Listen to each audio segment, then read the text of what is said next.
सर्वधर्मस्थापकत्वं सर्वधर्मस्वरूपकः आचार्याणां महाचार्यो रामकृष्णाय ते नमः. O establisher of all the faiths, embodiment of all the religions, the greatest teacher among all the teachers, O Sri Ramakrishna, my salutations to you. Namaste, Pranam. Sri M sitting alone with his guru, Sri Ramakrishna, and Sri Ramakrishna giving him some very special instructions on how to move forward on the spiritual path, how to meditate, and when to meditate. Sri Ramakrishna told him that these two timings, they are the best for meditation. The two timings is small hours of the morning and at the dawn, pre-dawn and early dawn phase of the day. It is one of the best time to meditate. And also one should also meditate daily after the dusk. So these two, early morning and evening early periods of the day, are the most suitable time to perform meditation. And then while talking, Sri Ramakrishna had also told him that somehow Sri Ramakrishna had a feeling that people who come to him to listen to his nectarine words, to his teachings, that these people, they will certainly get all their doubts removed. All their doubts pertaining to this momentary life, this ephemeral life, this temporary life that we all are leading. Sri Ramakrishna says all their doubts will be removed. And then talking about the tendencies of the devotees who come to listen to his words, the disciples who are so much dedicated to him, Sri Ramakrishna says all these people, they come with some tendencies carried out from the previous births. Birth after birth, they accumulate some good, and as a result of that, all these people, they get an opportunity to spend this more time with the incarnation, with the God incarnate, or the saintly person, whatever one may consider Sri Ramakrishna to be.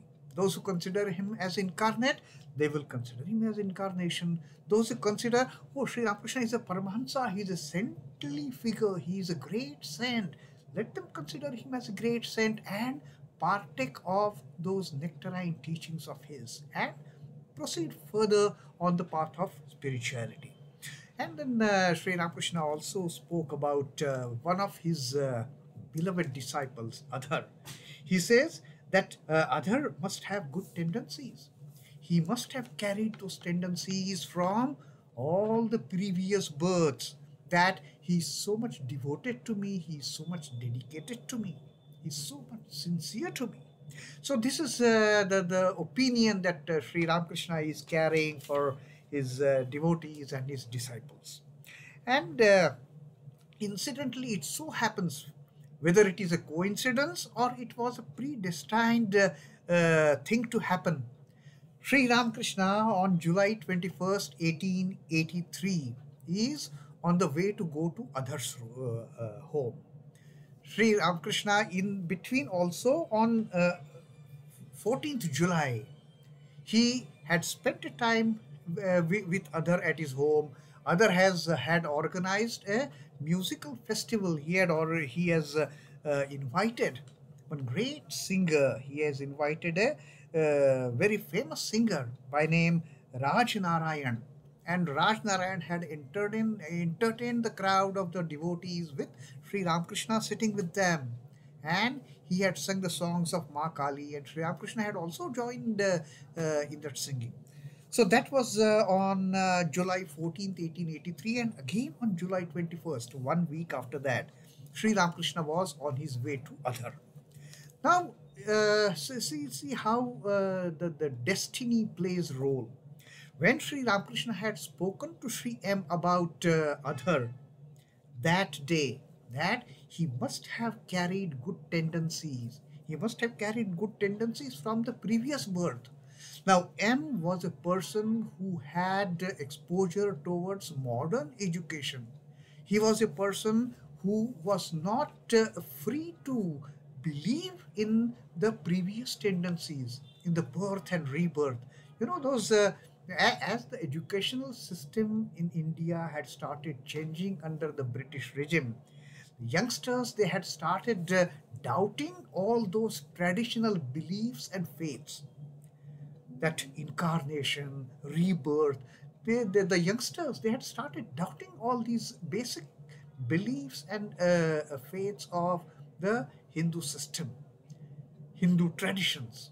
And Sri M had started doubting, how can Sri Ramakrishna talk about the tendencies of other, that he is carrying such good tendencies from his previous births. So he had this doubt lingering in his mind.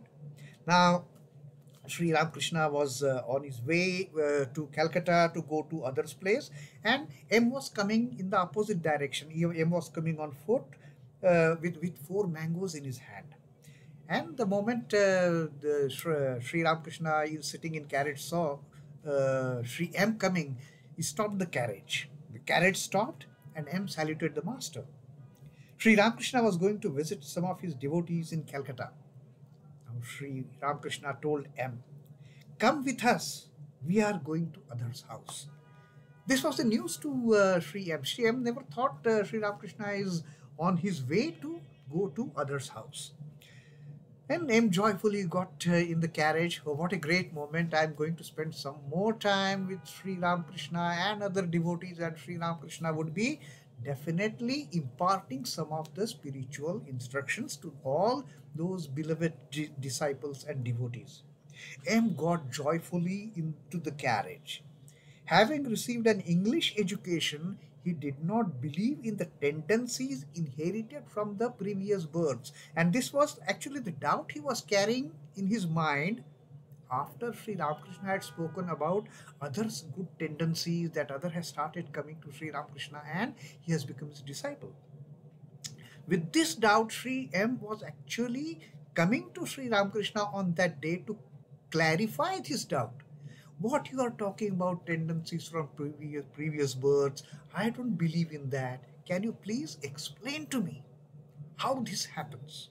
So with that intention, Sri M was coming, and coincidentally, or whether it was predestined, Sri Ramakrishna was going to others' home, and M met him, and M also started going with him.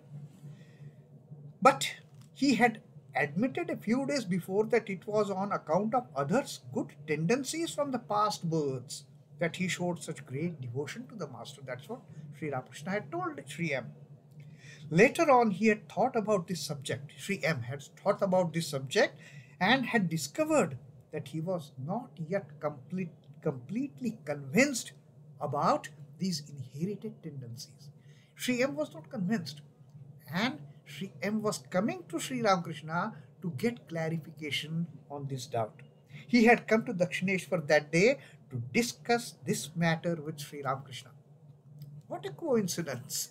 Or was it a predestined that Sri Ramakrishna going to others' house and Sri M joining him, and Sri M coming there with the intent of asking Sri Ramakrishna about all these inherent tendencies from the previous births. And then, as M got on with Sri Ramakrishna into the carriage, Sri Ramakrishna started the discussion. Sri Ramakrishna says, "Well, what do you think of other?" Sri M says, "He has a great yearning for God. He's a great devotee. He has a great yearning for God." And Sri Ramakrishna then says, "Other also speaks very highly of you, that you are also a great devotee. He knows that you have started coming here, coming to me, and you have started following my instructions, my teachings." And then Sri M, very frankly, he says, "I haven't much faith in rebirth and inherited tendencies." Now, this was the topic that Sri M wanted to discuss with Sri Ramakrishna. So he clearly jumped onto the topic. Why waste time in all those "I am good, he is good"? So he straightway came to the subject. He says, "I haven't much faith in rebirth and inherited tendencies. will that anyway injure my devotion to God? So M says, I don't believe in incarnation, I don't believe in rebirth, I don't believe in me carrying all those good tendencies from previous birth to this birth. I don't believe in that. Now, this disbelief, this faith that I don't have in inherent tendencies, will that have any impact on my devotion to God? That was the question Sri M had posed to Sri Ramakrishna.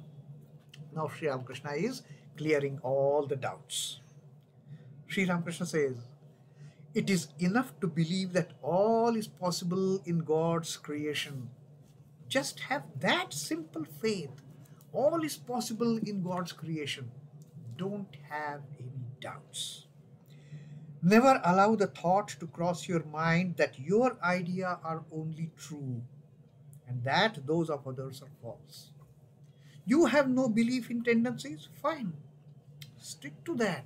But don't say that those who have faith and belief in the inherent tendencies, they are wrong. Don't do that. You have your way, others have their way. Your way, according to you, is true. For others, that way is also true. You don't have faith in rebirth and carrying the inherent tendencies, doesn't matter. But those who have this faith that we carry these inherent tendencies, don't think that they are wrong. And then Sri Ramakrishna says that then God will explain everything. Once you have this clarity in mind that I am doing such and such thing, I am on the right path, the other person is doing the other way, but he is also on the right path. And when you get this understanding, God will do everything that is necessary to explain to you each and everything and clarify all your doubts and all your uncertainties. God will take care of everything. Just don't have disbelief in the other faiths.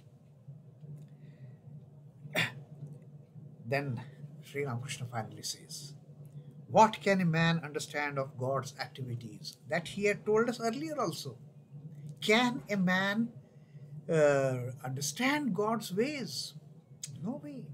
God plays in his own meticulous way. God has his own ways to play in this creation. We have no intellect to understand the God's ways. What can a man understand of God's activities? The facets of God's creation are infinite. In this creation, we may see just a part of the creation around us. But God's creation is so vast that He creates so many things in this creation that the facets of God's creation are infinite. I do not try to understand God's actions at all. Better not to think about why God is doing like this, why God is doing like that, why God is not doing like this, why God is not doing like that. Let us not get into all those things. Just accept that God can do anything God wants. I have heard that everything is possible in God's creation, and I always bear that in mind. Everything is possible in God's creation. Never say, this is not possible. God wishes, God can do anything. And that is what we fail to understand the God's ways. We have so much limited knowledge. We have so much limited perceptions of the things around us. We can't comprehend God's ways. He can do anything He wants. Therefore, I do not give a thought to the world. Sri Ramakrishna says, I do not give any thought to the world. What is happening? Why this is happening this way? Why this is not happening this way? Why this is happening bad? Don't give thought to all those things which are happening around you. But I meditate on God alone. Just think about God. Think about the Divine Mother. That's all you need to do. Don't think why this thing is not happening good, why this thing is happening like that, why this is not going in right direction. We don't know the directions. God knows the directions. God is getting the things done as per His will. Let us not try to understand why God is doing like this. Let us not try to get into why God is not doing like this. Our duty is just to meditate on God, just to meditate on our chosen deity, just to meditate on the Satchidananda Brahman. If we are interested, if we are inclined towards the formless aspect of the God. And then Sri Ramakrishna gives this particular example of great devotee Hanuman. Once Hanuman was asked, "What day of the lunar month is it?" Somebody asked him, "Oh Hanuman, what day of the lunar month is it? Is it Pratipada? It is Dvitiya? It is Tritiya?" What was Hanuman's answer? Hanuman said, "I don't know anything about the day of the month, the position of moon and the stars, or any of such things. I only think of Rama alone. To me, my thought is only centered on Rama.